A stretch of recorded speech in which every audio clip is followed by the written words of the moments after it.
Welcome to TenorShare channel. Many users encountered iPhone stuck in recovery mode when updating. Honestly, it is not a difficult problem to solve. In this video, I will show you some ways that how iPhone 6s or 6 exit the recovery mode. Way 1. Exit recovery mode without computer. If your device was functioning well before, you can still use buttons to quit recovery mode. For iPhone 6s or 6, hold power button to turn off your device and release the button until it shows black screen. Then the Apple logo appears, and your iPhone back to normal again. If the process doesn't work, try way 2. Exit recovery mode using iTunes. Launch iTunes and then connect your iPhone to the computer. Now, iTunes will say you need to update or restore. If you do not want to lose any data on your iPhone, go on with the update. iTunes will update your phone to the latest iOS. When the recovery mode fails to make your iPhone issue get resolved, you would require your iPhone to be put into DFU mode.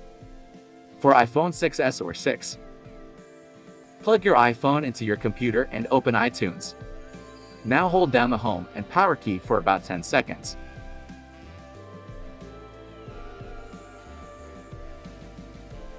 Release power key and continue to hold the home key.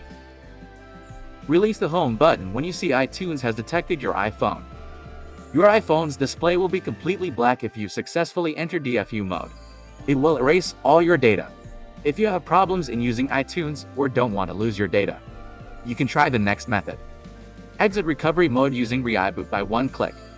Download and install TenorShare ReiBoot on your PC. Then connect your iPhone with an USB cable.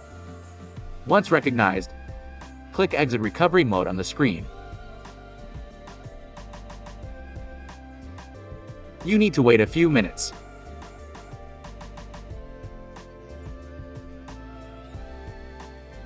When it completed, we can see the issue solved. Well done. Now your iPhone is back to normal again. You can see all your data are still there. If you still cannot solve the problem, your iPhone would be related to some hardware malfunction issues. To solve this, you'd better go to a nearby Apple repair store or contact the Apple support who would assist you in fixing the issue. Don't forget to share this video with your friends. For more tutorials, you can subscribe us or go to tenorshare.com. Thanks for watching and see you in the next video.